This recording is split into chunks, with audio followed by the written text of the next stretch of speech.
Hello everyone, कैसे हो आप सब। तो आज मैं बिलियन पार्ट का पार्ट फोर लेके आए हूँ।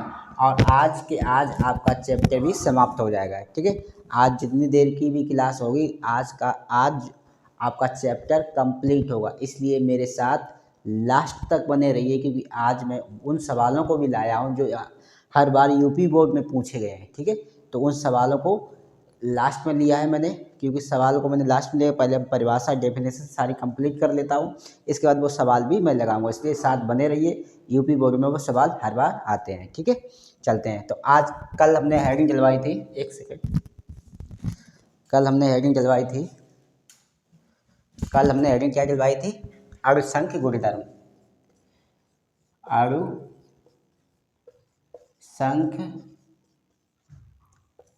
गुणधर्म। और मैंने ये भी कहा था ये बहुत ही अच्छा प्रश्न है, परीक्षा की दृष्टि से कई बार इसे पूछा गया है। ठीक है, सभी लोग इसे अच्छे से हेडिंग डाल लें, चलते साथ साथ में। ठीक, अणुसंख्य गुणधर्म सबने लिख लिया? सबने लिख लिया? जल्दी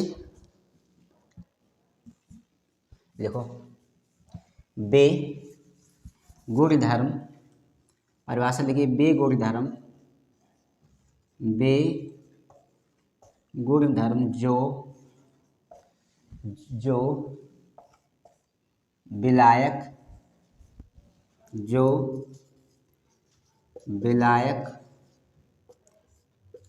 ठीक है, ये के भी लाज बड़ा दिक्कत दे रही है।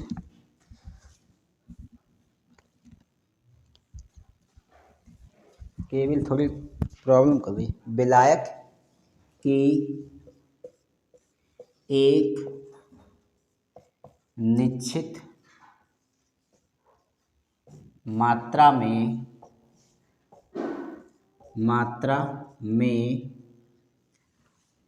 उपस्थित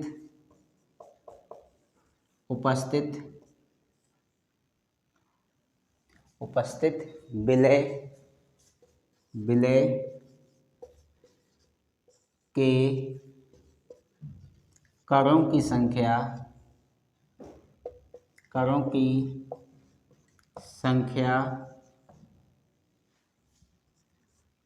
संख्या पर निर्भर करते हैं,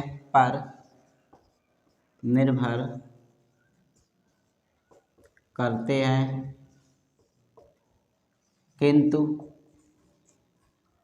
उनकी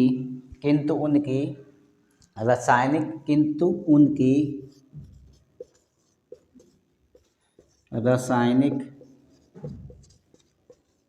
प्रकृति पर निर्भर नहीं करते हैं।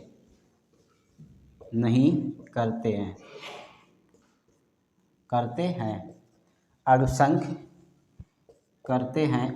गुणधर्म कहलाते हैं। अणुसंख्य गुणधर्म कहलाते हैं। तो क्या कह रहा है परिभाषा? वे गुणधर्म जो विलायक की एक निश्चित मात्रा में उपस्थित, विलायक में जो भी उपस्थित होगा विलेय, एक निश्चित मात्रा में उपस्थित विलेय के कणों की संख्या पर निर्भर करते हैं। मतलब विलायक में उपस्थित जो भी विलेय होगा उसके कणों की संख्या पर तो निर्भर करेगा, किंतु उसकी रासायनिक प्रकृति पर निर्भर नहीं करते हैं। इससे ही हम क्या कहेंगे? अणुसंख्य गुणधर्म। ये आपको कई भागों से समझाया जा सकता है। तो आप इसमें हेडिंग डाल दीजिए, विलयन के कुछ महत्वपूर्ण गुणधर्म। यहाँ हम लिखवा दे रहा हूँ हेडिंग अगले इसी के नीचे, विलयन के कुछ महत्वपूर्ण गुणधर्म। ठीक है, अब अगर मैं कहूँ कि विलयन के कुछ महत्वपूर्ण गुणधर्म में से मैं जितना पढ़ाने वाला हूँ, 3-4 टॉपिक पढ़ाऊँगा इनमें से, तो मैं कहूँ यहाँ से एग्जाम में ज़रूर आएगा, लिख के ले लो आप। इसलिए इसे ध्यान से पढ़ें। तो पहला कौन सा होगा? वाष्प दाब में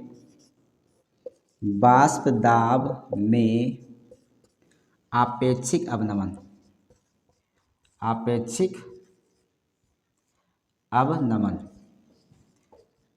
ठीक, एक तो ये हो गया आपका। दूसरा होगा क्वथनांक में उन्नयन। क्वथनांक में उन्नयन मतलब क्वथनांक में वृद्धि। तीसरा आपका होगा हिमांक में अवनमन। हिमांक कोई खास नहीं है, ये दोनों खास हैं। हिमांक में अवनमन। और चौथा होगा परासरण दाब। जल्दी नोट कीजिए, स्क्रीनशॉट लीजिए जल्दी। एक बार वीडियो चेक कर लेते हो किस प्रकार से चल रहा है। चलो बिल्कुल साफ चल रहा है, सभी लोगों को सही दिख रहा है। ठीक है, तो जल्दी से सब स्क्रीनशॉट ले लें, जल्दी एकदम स्पीड से। सबने ले लिया? अब चलते हैं इन टॉपिक की तरफ। आखिर ये टॉपिक क्या कह रहे हैं? डस्टर कहाँ गया यार? आज सारी चीज़ें मिल नहीं रही हैं, कहाँ गया? अरे इधर भी नहीं है। बच्चे लोग और गायब कर जाए। बच्चे लोग कहाँ रख गए? ये इधर रख दिया। अरे मिल गया। तो पहला हेडिंग डाल दीजिए सब लोग। कहाँ हो गया? वाष्प दाब में आपेक्षिक अवनमन। तो हेडिंग अब पड़ेगी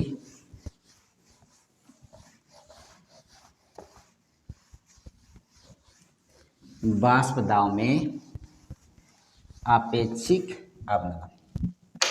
हेडिंग क्या पड़ेगी अब? वाष्प दाब में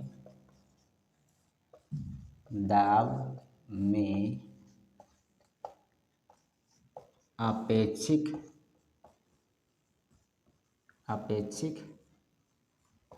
अवनमन। अच्छा प्रश्न है। वैसे इसके बारे में थोड़ा पहले मैं बता चुका हूँ कि वाष्प दाब अवनमन क्या होता है। जब कि कोई अलग से अविलेय पदार्थ मिला देते हैं, तो हम जैसे विलाय को गर्म कर रहे थे तो अचानक उसमें कोई अविलेय पदार्थ मिला देते हैं, तो उसकी वाष्प में जो कमी हो जाती है, तो वाष्प की जो कमी हो जाती है, इसी कमी होना को हम वाष्प दाब में अवनमन कहते हैं। ठीक है, तो इसके लिखा गया है किसी विलायक के वाष्प दाब में आंसर लिखते हैं, किसी विलायक के वाष्प दाब में अवनमन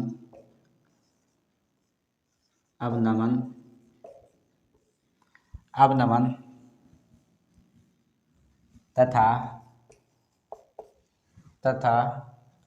शुद्ध विलायक के वाष्प दाब में शुद्ध विलायक के वाष्प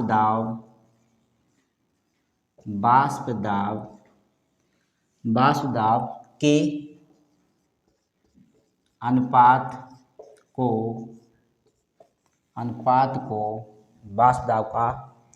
को वाष्प दाब का आपेक्षिक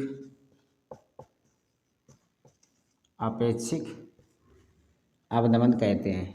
अवनमन कहते हैं।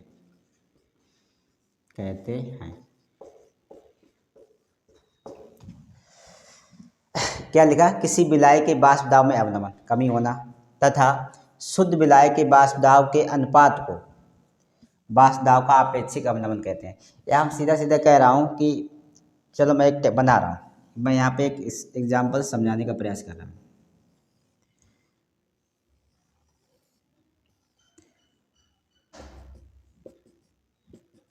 ये वाष्प निकल रही है, ठीक है, प्लस इसमें कोई मिला दे रहा है अवाष्पशील पदार्थ मिला रहा हूँ मैं। ठीक है, रिएक्शन जब ये करेगा तब आपको वाष्प दाब में कमी होगी। ठीक है, अब मैं एक और टैंक बना दे रहा हूँ इधर साइड में। जब ये रिएक्शन करेगा, जब ये रिएक्शन करेगा तो ये वाष्प दाब के कण होंगे वो नीचे की तरफ दबे, नीचे की तरफ आ जाएंगे। कोई अवाष्पित पदार्थ मिलाएंगे, ये वाष्प दाब के कण होंगे वो नीचे की तरफ अपने आप नीचे की तरफ शक्ल आएंगे। ठीक है, यहाँ पर इस प्रकार से ऊपर ना रह के नीचे आ जाएंगे। ठीक है, और इसमें क्या है, ऊपर इस दिख रहे हैं, तो ये इसमें आपका मिला हुआ है शुद्ध विलायक। ठीक है, ये क्या है आपका शुद्ध विलायक।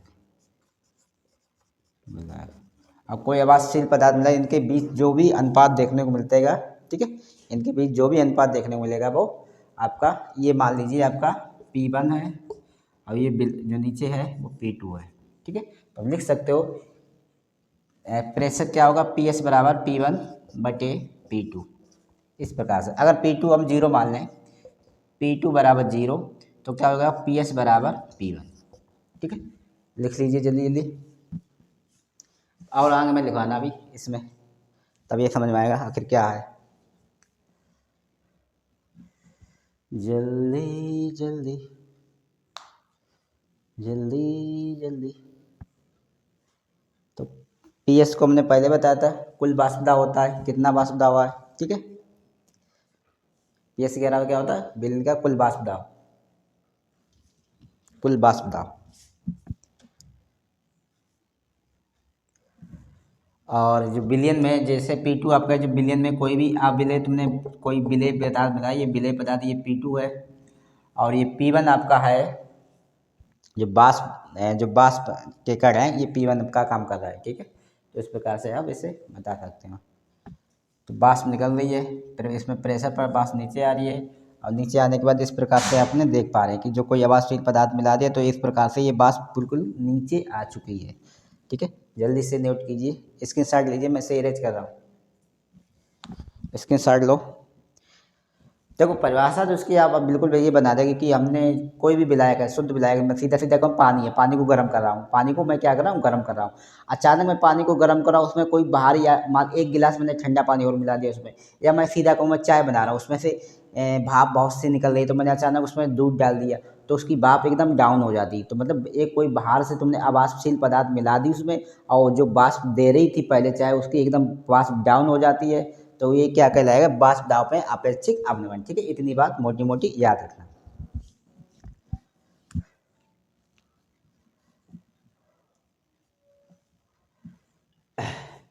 इरेज करो, इधर इधर इधर इधर इधर इधर। तो लिखना, यदि इसी में लिखना नीचे नोट करके, यदि यदि शुद्ध विलायक का वाष्प दाब, शुद्ध विलायक का वाष्प दाब, वाष्प दाब बराबर P डिग्री ले लेते हैं। ठीक है, तो नहीं तो फिर नीचे लिखते हैं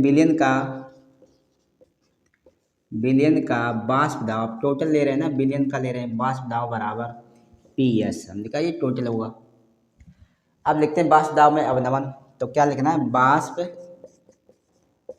दाब में अवनमन, ध्यान से समझना, वाष्प दाब अवनमन कि इसमें लिखा शुद्ध विलायक का वाष्प दाब बहुत तेज निकल रहा था, तो शुद्ध विलायक लिख लिया हमने, P डिग्री था। फिर लिखा विलयन का कुल वाष्प दाब कितना, तो माइनस करके PS, तो माइनस करके हमने क्या लिख लिया, PS। ठीक है, ये इस प्रकार से।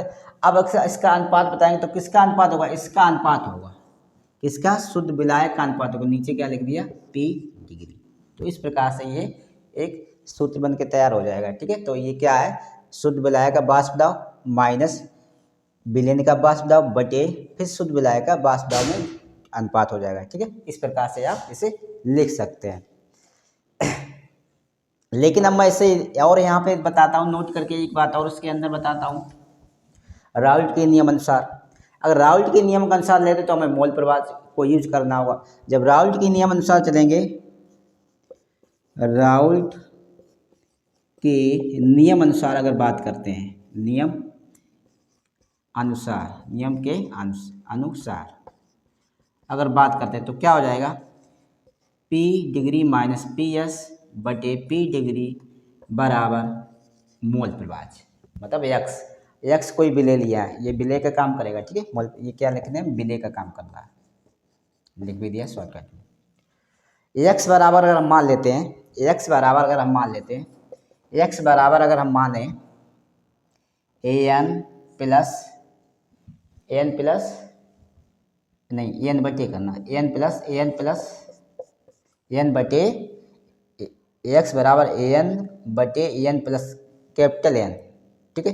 एक्स बराबर मान ले तो हमारा सूत्र क्या बन के होगा, P degree minus P S बटे पी डिग्री। तो एक्स की जगह पर ये वाला मान आ जाएगा बराबर एन बटे एन प्लस कैपिटल एन।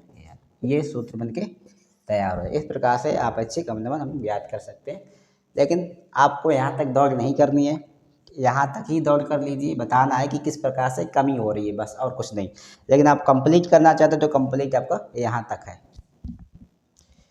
और ये बता दें एन बराबर आपका क्या, ये स्मॉल एन बराबर भी लिख दिए, स्मॉल एन जहाँ यूज हुआ उसे लिख दें विलेय, ठीक है। विलेय के मोल पता होनी चाहिए हर चीज़ जो भी ले रहे हैं। अब कैपिटल एन हुआ है, ये आपका होगा विलायक के मोल, ठीक है। तो दोनों चीज़ें पता चल गई आपको। अब पी डिग्री पी एस तो हमने पहले ही बता दिया। तो इस प्रकार से आप इसे नोट कर लीजिए। ज़्यादा लंबी दौड़ नहीं करनी, बस आपको समझना है कि बाष्प दाब में अवनमन क्या होता है। कि कोई बाष्प पानी से निकल रही होती है, गर्म हो रहा होता है, तो अचानक उसमें कोई बाहर से कोई चीज़ डाल देती है, तो उसकी बाष्प में जो भी कमी होती है वही बाष्प दाब में अवनमन। ये इसकी डेफिनेशन हो जाएगी। प्लस इसके माध्यम से आप समझा भी सकते हैं कि एक शुद्ध विलायक का बाष्प दाब इतना होता है, विलीन का बाष्प दाब इतना होता है, और बाष्प दाब में अवनमन इस प्रकार से होगा, ठीक है। तो आप फिर एक पॉइंट आउट लिख लेना, राउल्ट के नियमानुसार P degree minus P S बटे पी डिग्री बराबर एक्स। ये मोल प्रवाह है, मोल प्रवाह का मान अपने एक्स का मान आपने ये माना है एन बटे एन प्लस कैपिटल एन। तो जहाँ एक्स है उसके मान की जगह आपने ये रख दिया। इस प्रकार से एक्स की जगह पर ये रखना है, बस एक्स आंसर आ जाएगा, ठीक।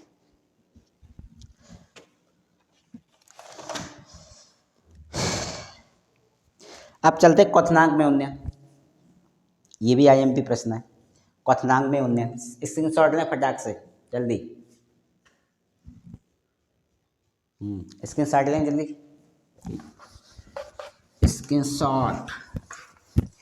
मार्कर थोड़ा पतला चल रहा है, और थोड़ा मोटा हो मजा आ जाए। दूसरा और चला के देखता हूँ मार्कर। क्या है, क्वथनांक में उन्नयन। अगली हेडिंग में है क्वथनांक में उन्नयन। इस प्रकार से है उन्नयन।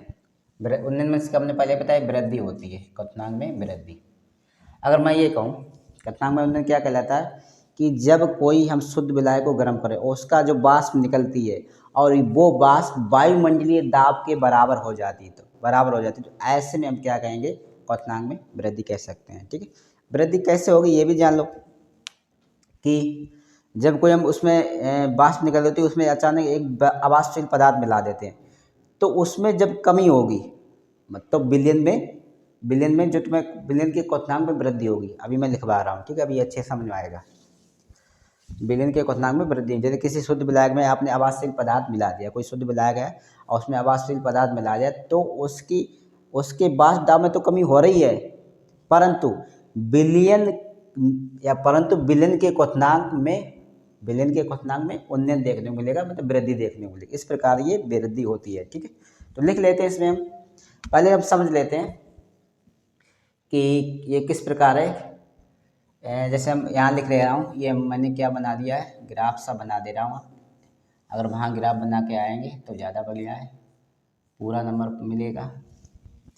यहाँ मैं ले रहा हूँ शुद्ध विलायक, ये क्या ले रहा हूँ, शुद्ध विलायक, ये ऊपर तक गया, और ये T into B, small B बनाइए। इसे आप लिखेंगे शुद्ध विलायक में क्वथनांक। इसे क्या कहेंगे आप, शुद्ध विलायक में क्वथनांक क्वथनांक क्वथनांक। ठीक है, इतनी बात याद हो गई। दूसरी बात आपको यहाँ से मैं और ले रहा हूँ, दूसरा कोई मतलब दूसरा विलायक। अब इसका ये सादा मतलब सादा पानी है। अब मैंने इसमें कोई कुछ मिलाया, मिलाने के बाद कंडीशन क्या होगी, तब मिलाने के बाद अगर मैं ये माना कि 100 डिग्री इसका टेम्परेचर था, 100 डिग्री सेल्सियस, अब इसकी जो वाष्प दाब है शुद्ध विलायक की वाष्प, अगर उसमें कुछ मिला दिया जाए तो उसकी वाष्प दाब कम होगी। अब वाष्प दाब कम होगी तो इसके वाष्प दाब भी अगर बराबर करना है तो इसका टेम्परेचर हमको जरूर बढ़ाना पड़ेगा, 140 करीबन या 150 डिग्री सेल्सियस करीबन करना होगा। ये सादा पानी, ये विलयन है, इसमें कोई अवाष्पशील पदार्थ मिल चुका है। अब जब मिल चुका है तब इसका ताप बढ़ाएंगे तब तो इसके लेवल पे आएगा, ठीक है, तभी तो इसके लेवल पे आएगा। तो ये हाँ टीवी डिग्री के हिसाब था, ये टीवी बराबर आप लिख लिया है, टी इंटू बी बराबर इसका मान होगा विलयन का क्वथनांक, इसे कहेंगे विलयन का क्वथनांक। अच्छे समझो, ठीक है भाई, है तो तैड़ी खींच तो है ही सब कुछ। अब इसे हम यहाँ जो लेते हैं इसे, ये होगा डेल्टा टी बी। ठीक है, ये आपका हो गया पी डिग्री। शुद्ध विलायक को आपने क्या माना, पी डिग्री, पी डिग्री। ठीक है, बाकी सब तो सही है। अब ऊपर आपने लिख ही दो, ये वायुमंडलीय दाब है, वायुमंडलीय दाब। ठीक, अब नीचे आपने लिख ही लिया है। अब यहाँ लिख सकते हो शुद्ध विलायक प्लस, यहाँ बता सकते हो रिएक्शन के हिसाब से शुद्ध विलायक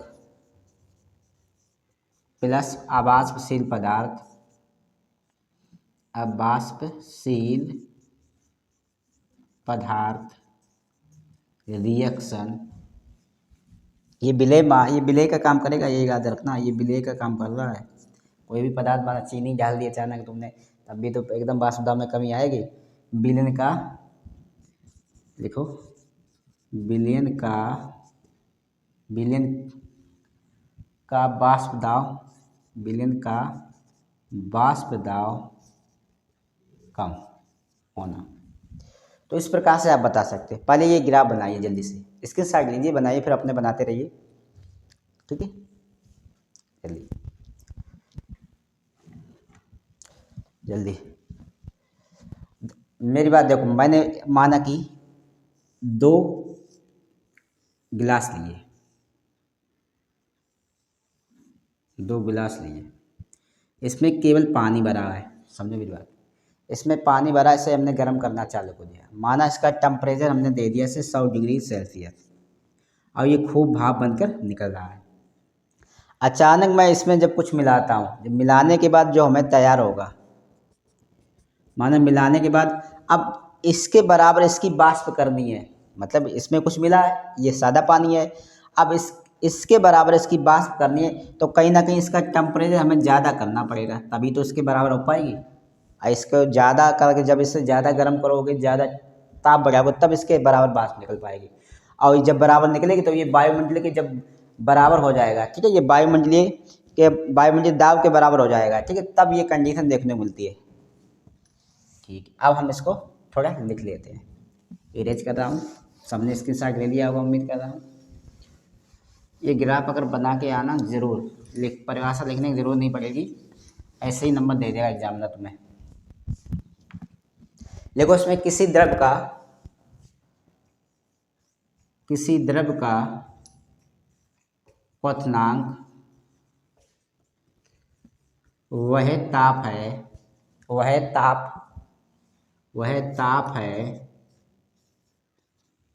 है जिस पर उसका वाष्प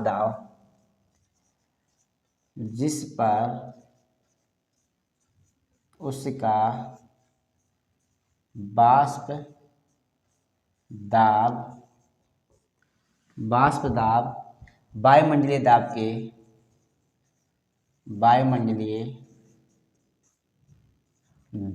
के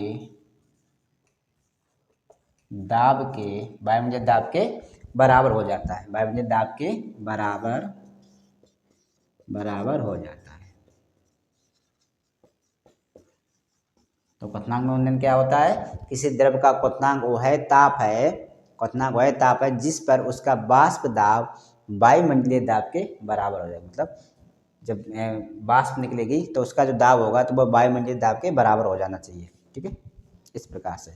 अब एनटीपीसी पर जल का क्वथनांक 100 डिग्री सेल्सियस पर लागू होता है। ठीक है, इसके बाद कर लेते हैं, नीचे नोट करके हम लिखेंगे, जो मेन चीज़ें बहुत नोट करके मैं लिखवाता हूँ, मेन अच्छी जो बात है। इसमें भी लिखते हैं किसी शुद्ध विलायक में, किसी शुद्ध विलायक में एक दो लाइनों से नंबर नहीं मिलते, हमें पूरा डीपली समझाना पड़ता है टीचर को। उससे जब अच्छे समझ में आता है तो वो कंप्लीट पूरे नंबर देता है। अगर ये इस प्रकार से आप कंप्लीट लिख के आएंगे तो आपको पूरा नंबर मिलेगा। किसी शुद्ध विलायक में कोई लगा सकते हैं, ठीक है, में अवाष्पशील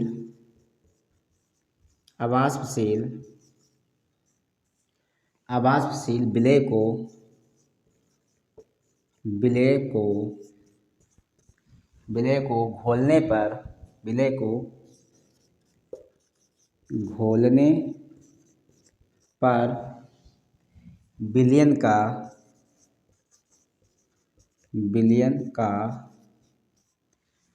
का वाष्प दाब कम हो जाता है, विलयन का वाष्प दाब कम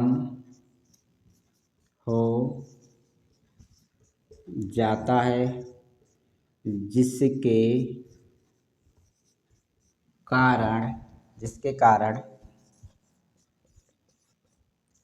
कारण विलयन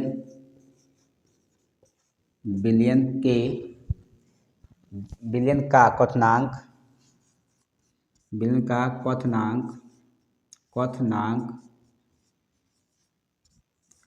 क्वथनांक बढ़ जाता है, मतलब वृद्धि हो जाती है, बढ़ जाता है। विलयन का क्या लिखा आपने, जिसके कारण विलयन का क्वथनांक बढ़ जाता है। किसी विलायक के आगे लिख सकते हैं, किसी विलायक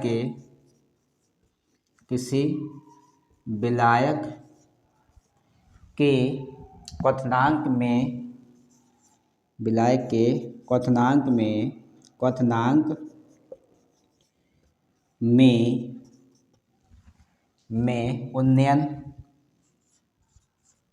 उन्नयन इस वृद्धि को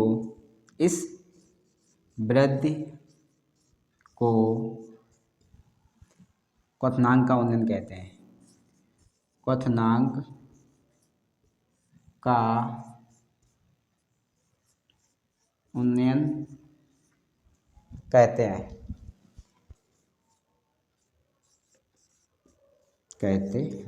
तो इस प्रकार से आप इसे बता सकते हो। देख पा रहे हैं, किसी शुद्ध विलायक में अवाष्पशील विलय को घोलने पर, कोई भी घोल चाहे चीनी हो चाहे नमक हो, घोलने पर विलयन का वाष्प दाब कम हो जाता है, जिसके कारण विलयन का क्वथनांक बढ़ जाएगा। जब विलयन का वाष्प दाब कम होगा तब विलयन का क्वथनांक कम होगा।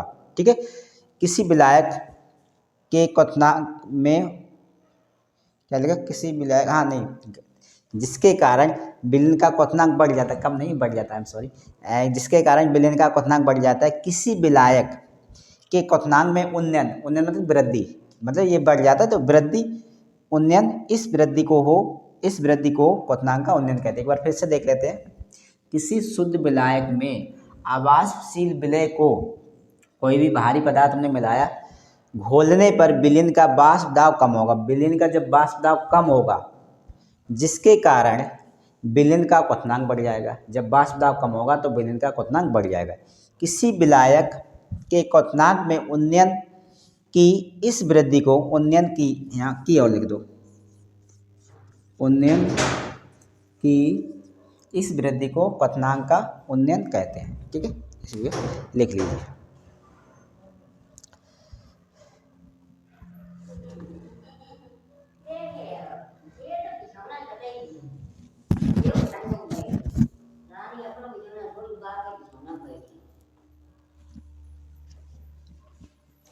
इस पर एक सूत्र और बताने वाला हूँ इसी पर, क्योंकि एग्जाम में सवाल कभी कभी सूत्र से आ जाते हैं। ठीक है। इरेज करो इससे पहले। स्क्रीनशॉट ले ही लिया होगा सबने, उम्मीद करता हूँ। इस पे एक सूत्र और आ जाता है भाई, जरूर लिखना। तो क्या है, विलायक के क्वथनांक में उन्नयन प्रोपोर्शनल विलायक के नीचे लिखना नोट करके, आप इसी के नीचे लिखना नोट करके, विलायक के क्वथनांक में उन्नयन प्रोपोर्शनल मोललता, ठीक है, इस प्रकार से बता सकते हो आप लोग। अब इससे हम क्वथनांक क्या है, डेल्टा टीबी, चित्र में आपने देखा ही था, अभी ग्राफ बनाया था, टीबी प्रोपोर्शनल एम, मोललता को एम से लिखेंगे। अब इसमें अगर स्थिरांक लगा देते हैं हम, एक डेल्टा टीबी बराबर, स्थिरांक जब लगाएंगे तब बराबर, तो के इंटू बी इंटू एम, ये स्थिरांक के भी बराबर एक स्थिरांक का काम करेगा, ठीक है। आप लिख सकते हैं ये के भी बराबर क्या है आपका, यहाँ साइड में लिख सकते हैं आप, के भी बराबर आपका होगा मोलल उन्नयन स्थिरांक। के भी बराबर क्या होगा, मोलल उन्नयन स्थिरांक। तो के भी बराबर क्या काम करता है, स्थिरांक होता है, ठीक है, सबने लिख लिया। अब हम सूत्र बनाने वाले हैं, ये सूत्र बनाना जरूरी है। तो डेल्टा टी बी बराबर 1000 गुणे के बी गुणे के बी, अब अभी लिखा तो के बी बराबर क्या होता है, इंटू स्मॉल डब्लू बटे कैपिटल डब्लू गुणे स्मॉल एम। आपका ये सूत्र बन के तैयार हो। इसके मान भी लिख लीजिए, आपका क्या होता है, 1000 का तो 1000 ही संख्या होती है। स्मॉल डब्लू बराबर आपका होगा, ये मान जरूर होना चाहिए, स्मॉल डब्लू आपका विलय, स्मॉल डब्लू का मान का विलय की मात्रा, विलय की मात्रा, विलय की मात्रा। अब डिपाइंड सवाल पे ऊपर कहता है वो ग्राम में दी गई है या किस आधार पे दी गई, ठीक है, मात्रा, चाहे ठीक है ग्राम में हो तो ग्राम में लिखी जाए, और किलोग्राम में है तो किलोग्राम में लिखना है। अगर कैपिटल डब्लू है तो कैपिटल डब्लू का देखो क्या है, विलायक हो जाएगा, विलायक की मात्रा हो जाएगी, विलायक की मात्रा हो जाएगी इसमें, ठीक है, ठीक है। ये भी लिख सकते हैं आप ग्राम में, ये भी ग्राम में, ये भी ग्राम में। इसके बाद आपका यम दिया है विलय का व्यवहार, यम जो स्मॉल दिया गया है वो विलय का अव्यवहार होगा, ठीक है, क्या होगा, विलय का अव्यवहार, विलय का अव्यवहार निकालेंगे, विलय का अव्यवहार, यहाँ का आपने लिखा विलय का अव्यवहार। इसके बाद बचा क्या है, डेल्टा टीवी क्वथनांक में उन्नयन, डेल्टा टीवी जो है, डेल्टा टीवी होगा क्वथनांक में उन्नयन, क्वथनांक में उन्नयन। अब के बी का मान हमने लिखा था मोलल उन्नयन स्थिरांक, ठीक है। तो इस प्रकार इसके मान जरूर लिख लीजिए, इससे रिलेटिव सवाल आ जाता है कभी कभी।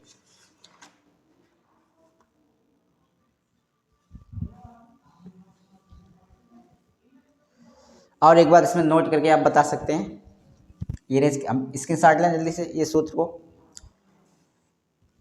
ठीक। एक बिल्कुल शॉर्टकट में और एक बता सकते हैं, इसको नोट करके एक पॉइंट और लिख लीजिए, नोट करके अलग अलग पॉइंट, एक भी पॉइंट आप लिख के आते नोट वाला, बहुत अच्छा क्वेश्चन बन जाएगा फिर। तो क्या बताएगा, नोट करके अगली पॉइंट इसमें क्या बताना है आपका, क्वथनांक में उन्नयन बराबर विलयन का क्वथनांक, विलयन का क्वथनांक माइनस विलायक का क्वथनांक, माइनस यहाँ लिखे दे रहा हूँ, माइनस शुद्ध विलायक का क्वथनांक, शुद्ध विलायक का क्वथनांक, ठीक है। तो इससे शॉर्टकट में आप बता सकते हैं, जैसे आप लिख सकते हो डेल्टा टी वी बराबर विलयन का क्वथनांक हमने क्या लगवाया था, T V minus delta T V degree. इस प्रकार से आप एक सूत्र और बनके तैयार हो जाएगा अलग से। इस प्रकार से भी आप समझा सकते हैं परीक्षा में, नोट में, ठीक है। इरेज करो, इसके शॉर्ट लेना फटाक से, लेनी सब में ठीक। अब हिमांक की बात करें, हिमांक में मैं अभी तक हिमांक में सवाल वो कभी नहीं पूछा गया है, क्या कहते हैं उसे, डेफिनेशन हिमांक में नहीं पूछा कि हिमांक में अवनमन है। हिमांक में अवनमन है तो हिमांक को छोड़ देते हैं, लेकिन इसका एक फार्मूला बनेगा, हिमांक का फार्मूला बनेगा, उस फार्मूला को हम जरूर लिखते हैं।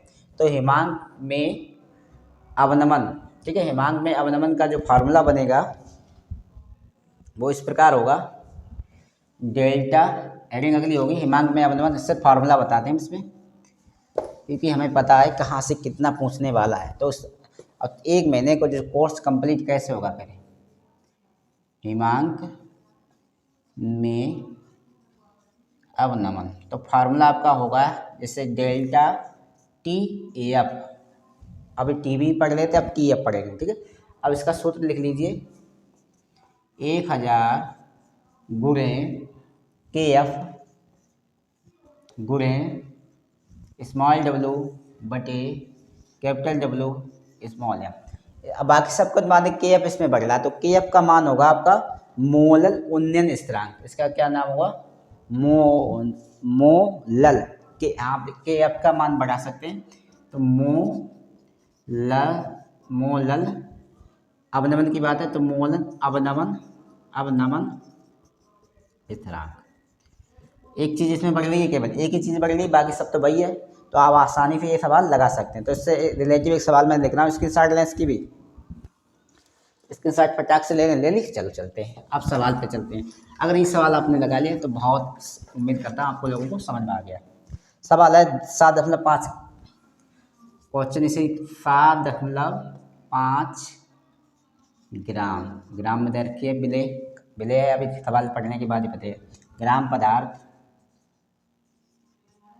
पदार्थ के 75 ग्राम जल में के 75 ग्राम जल में, अब देख लो ये कम दिया 7.5, तो ये विलेय हो गया। के 75 ग्राम जल में ये विलायक हो गया, ठीक है। जल में घोलने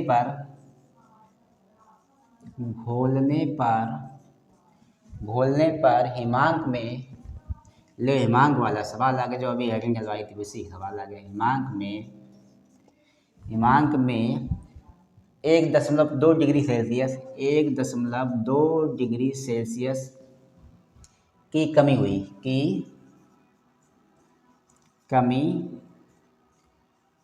इस प्रकार का बच्चा सवाल कमी हुई बहुत कम लगा पाता, लेकिन आज से लगाना चाहिए। पदार्थ का अणुभार क्या, तो पदार्थ का अणुभार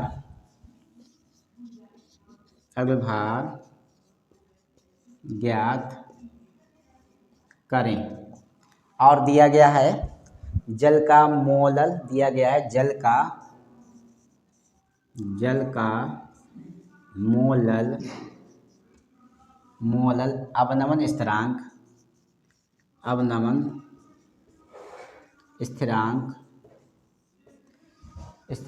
के एफ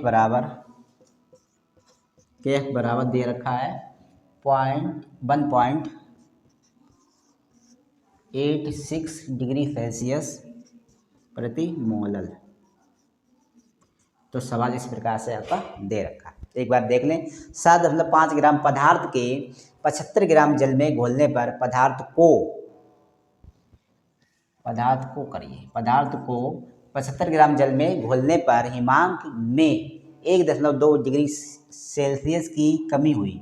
तो पदार्थ का अणुभार ज्ञात करो, अणुभार मतलब एम ज्ञात करो, एम को पूछा गया। तो जल का मोलल अवनमन स्थिरांक के एफ का मान ये दे रखा है, ठीक है। स्मॉल डब्ल्यू देखो समझ लो, स्मॉल डब्ल्यू तो आपका ये हो गया, अब कैपिटल डब्ल्यू आपका ये हो गया, ठीक है। बात समझ में आ रही है। अब दे रखा घोलने पर हिमांक में 1 की कमी हुई, मतलब कमी हो रही है इसमें। तो किस में कमी हो रही है,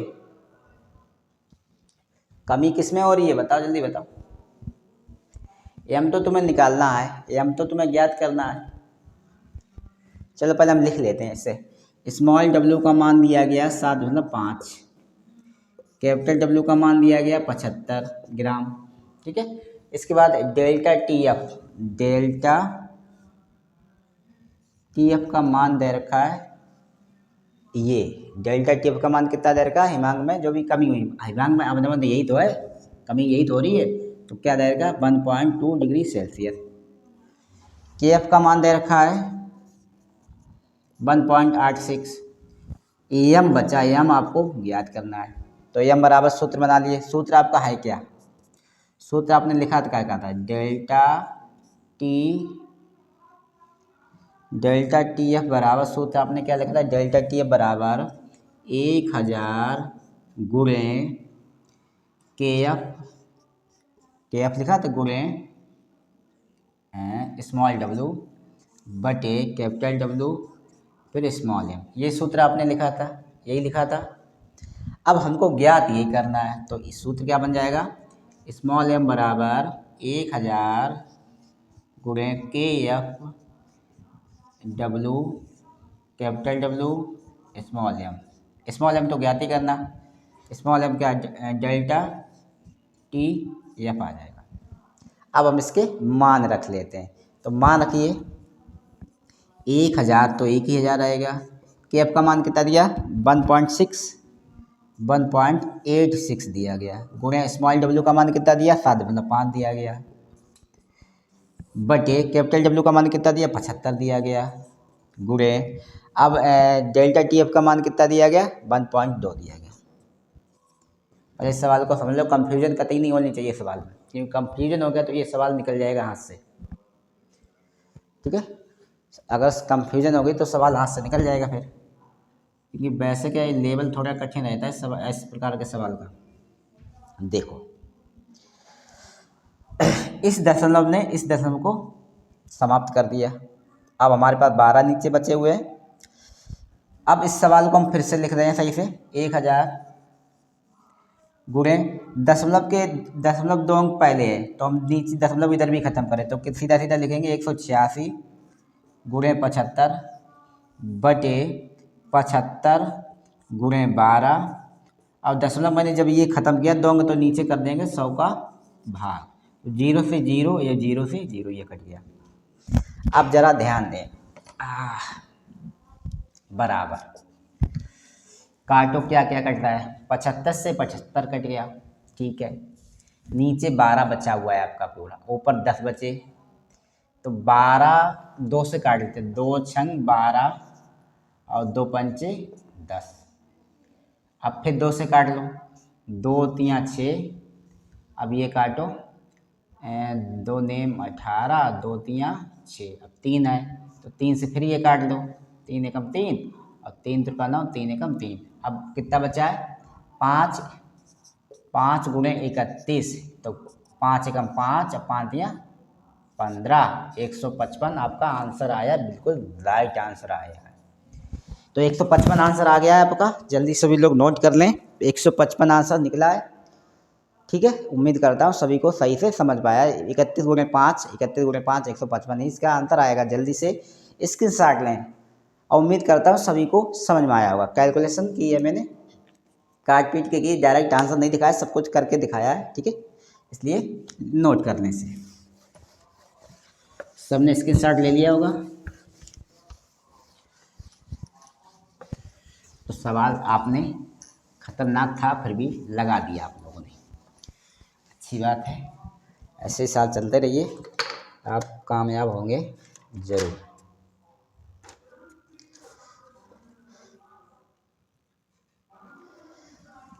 अब ये सवाल मैं होमवर्क के लिए दे रहा हूँ, कौन कौन बच्चा करेगा इस सवाल को। सवाल होमवर्क में दे रहा हूँ मैं 17.1, होमवर्क में सवाल लगेगा 17.1 ग्राम, ये विलेय का काम कर, ग्राम सुक्रोज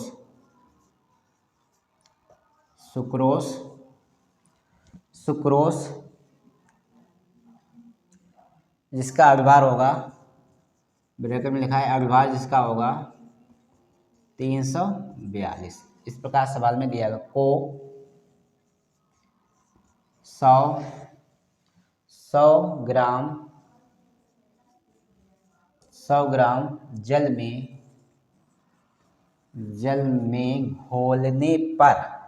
में घोलने पर हिमांक में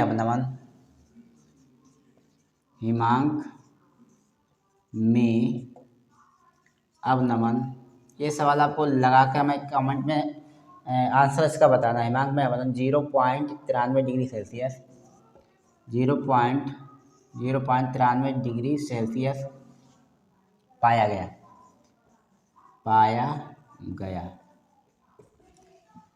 जल का मोलर अवनमन स्थान की गणना कीजिए। तो जल के मोलर अवनमन स्थिरांक की गणना करें। ये सवाल हो गया, ठीक है। इसके ऑप्शन में दे रहा हूँ आंसर भी 1.86, दूसरा ऑप्शन है 1.202, तीसरा ऑप्शन है 1.28 और चौथा ऑप्शन है इसमें से कोई नहीं। तो ये 4 ऑप्शन है। जो भी आपका ऑप्शन सही होगा अपना टिक करके पहला, दूसरा, तीसरा, चौथा जो भी हो दे दे। अगला आईएमपी, फिर आगे प्रश्न बिल्कुल आईएमपी है। प्रश्न बिल्कुल बहुत ही आईएमपी प्रश्न है, इम्पोर्टेंट प्रश्न है। परासरण दाब। चलो ठीक है, चित्र के माध्यम से पहले समझेंगे इसे। परासरण दाब बहुत ही अच्छा प्रश्न है। टैंक बना लेता हूं मैं इस प्रकार से। ये बीच में इधर और बना लेता हूं। ये बीच में मैं एक झिल्ली लगा दे रहा हूं, जो जो झिल्ली क्या होगी, अर्ध पारगम झिल्ली। ठीक,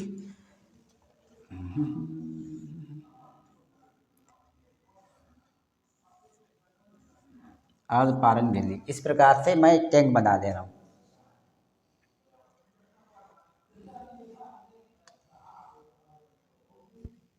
इधर मैं भर दे रहा हूँ बिलियन। इधर मैं क्या भर रहा हूँ, बिलियन। ये क्या आपका बिलियन। और किस प्रकार का, जैसे NaCl प्लस H2O का बिलियन है। और इधर हम तुम्हारा भर दे रहे हैं शुद्ध विलायक।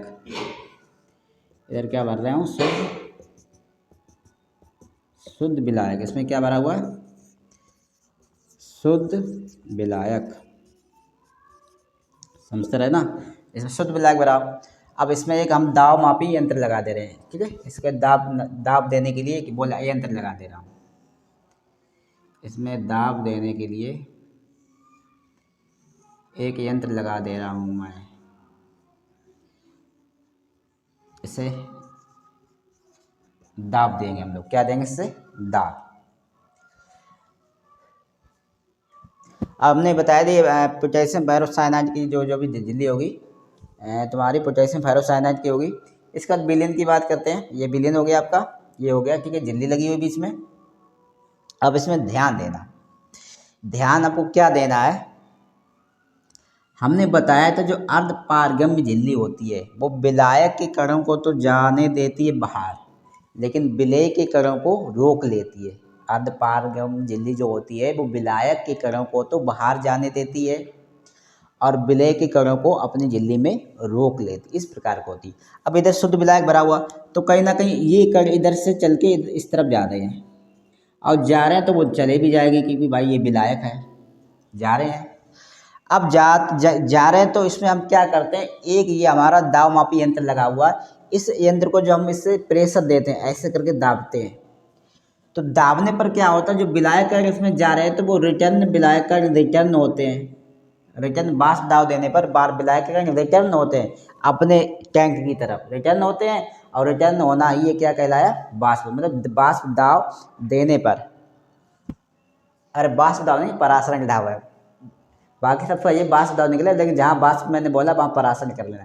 जहाँ परासरण दाब, जब परासरण कर रहे होते हैं, गति कर रहे होते हैं, अब जब जैसे हमने ये लगा हुआ दाब मापी यंत्र, इससे जब हम प्रेशर देते हैं तो ये परासरण रिटर्न होता है, विलायक के कण रिटर्न होते हैं, ये रिटर्न होना ही क्या कहलाता है, परासरण दाब। मतलब परासरण कर रहे होते हैं, उसमें एक से दाब देते थे तो परासरण वो उल्टा करने लगते हैं, अपने टैंक की तरफ करने लगते हैं, कैसे ये करना ही परासरण, उल्टा करना ही परासरण दाब कहलाएगा। ठीक है,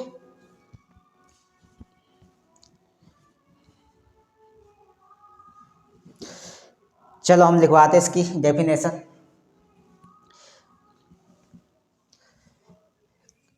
सब पहले चित्र बनाइए, अच्छे से चित्र बनाइए, सबने बनाया, ठीक ठीक ठीक ठीक, इसके साइड लिया होगा, इसकी डेफिनेशन लिख लेते हैं।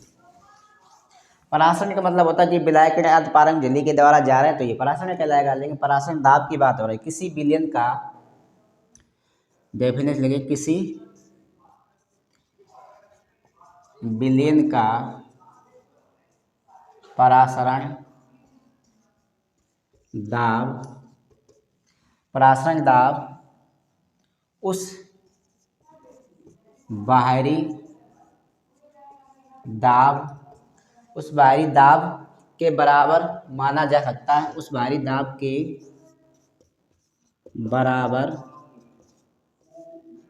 माना जा सकता है। क्या लिखा है, किसी विलयन का परासरण दाब उस बाहरी दाब के बराबर माना जा सकता है जिसे जिसे विलयन पर आरोपित, विलयन पर आरोपित करने पर, आरोपित विलयन पर आरोपित करने पर, विलयन पर आरोपित करने पर परासरण, परासरण की क्रिया रुक जाती है, परासरण क्रिया रुक जाती है, परासरण दाब कहलाता है, परासरण दाब कहलाता है,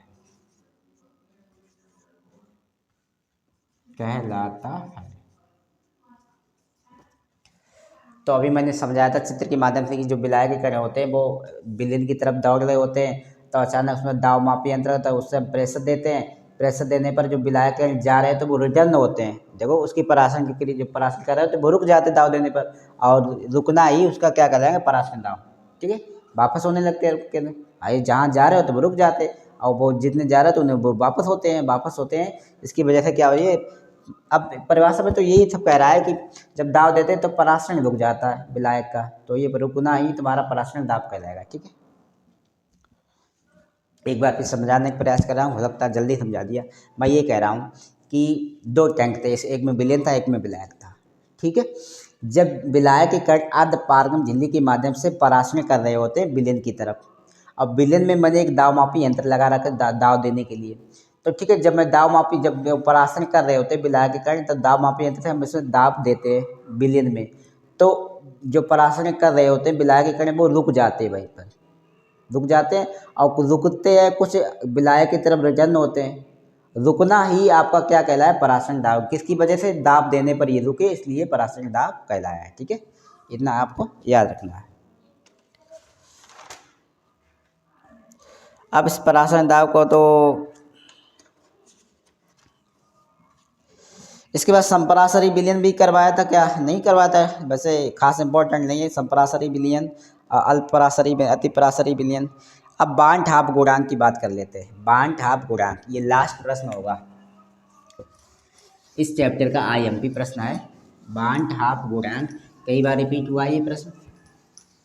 बांट हाफ गुणांक क्या है प्रश्न? बांट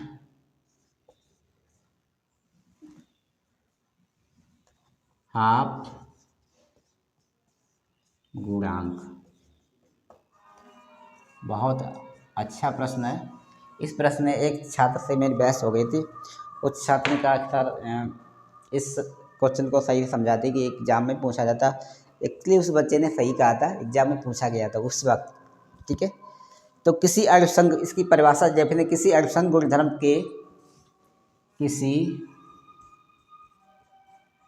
अणुसंघ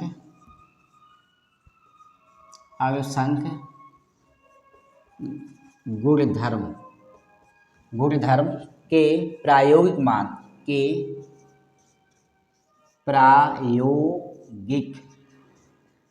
मान, प्रायोगिक मान तथा सामान्य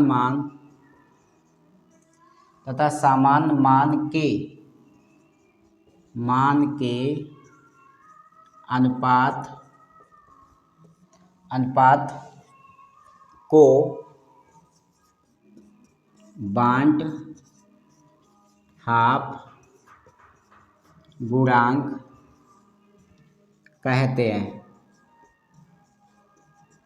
किसी अणुसंघ गुणधर्म के प्रायोगिक मान तथा सामान्य मान के अनुपात को हम क्या कहेंगे? बांट हाफ गुणांक। इसे आई से प्रदर्शित करते हैं, इसे स्मॉल आई से प्रदर्शित करते हैं,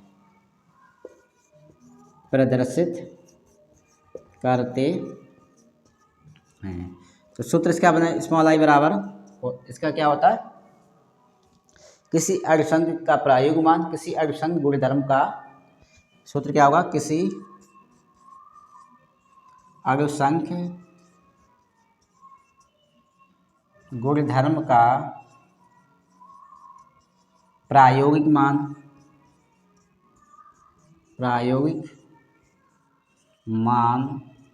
बटे किसी अणुसंघ गुणधर्म का सामान्य मान, ठीक है। किसी अणुसंघ गुणधर्म का सामान्य मान, ठीक है, सामान्य मान। अब देखो, अब मेरी एक बात ध्यान से सुन लीजिए, इस बार फार्मूला भी दे दिया। मैं सब टीचरों जैसा नहीं हूँ कि एक प्रश्न में 1 घंटा कर दो, समझाता रहूँ। एक प्रश्न आपको क्या करेगा? मैंने देखो 3 घंटे, लगभग 3.5 घंटे में आपका एक चैप्टर समाप्त कर दिया। हमने कहा था 15, 20, 25 दिन लगा देते हैं ये चैप्टर समाप्त होते, लेकिन मैंने कम समय में वो बहुत कुछ दिया आपको। और ये भी यकीन से कहता हूँ आपका एग्जाम में जो भी प्रश्न आएगा वो इस चैप्टर से, वो यहीं से फंसेगा, इससे बाहर कुछ भी नहीं आएगा। सवाल की बात करूं तो सवाल की संख्याएं जरूर चेंज हो सकती हैं, अगर कुछ अलग हुआ संख्याओं में कोई नहीं। अगर आपका फार्मूला सही है तो आपने तरीका सही लगाया तो वो आप सवाल जरूर लगाएंगे। इसलिए ट्रस्ट होकर आप विश्वास कीजिए और सारा का सारा जो भी मैं पढ़ा रहा हूँ उसे अच्छे से नोट करते रहिए, जिससे आपकी एग्ज़ाम की तैयारी बहुत अच्छी हो पाए, ठीक है। फिर कभी और हाँ, जब भी कोई गलतियाँ हो जाए मुझसे, क्योंकि बोलने में कभी कभी मुझसे बहुत सारी गलतियाँ होती हैं, क्योंकि यूट्यूब पर नया अब एक्सपीरियंस कम है यूट्यूब पर बोलने पर। सामने जब बच्चे ना हो मेरे पास, सामने नाइट में पढ़ाई कर रहा हूँ, क्योंकि दिन में मुझे कॉलेज ज्वाइन करना, तो बच्चों को पढ़ाना होता कॉलेज में, तो वहाँ यूट्यूब वगैरह पर वीडियो नहीं बना पा रहा हूँ, तो यहाँ घर पे ही नाइट में ही बना रहा हूँ। तो इसलिए आप लोगों को सपोर्ट कीजिए, इससे जल्दी मेरी वीडियो आगे चल जाए और रिवाइज टाइम मेरा कंप्लीट हो जाए, ठीक है।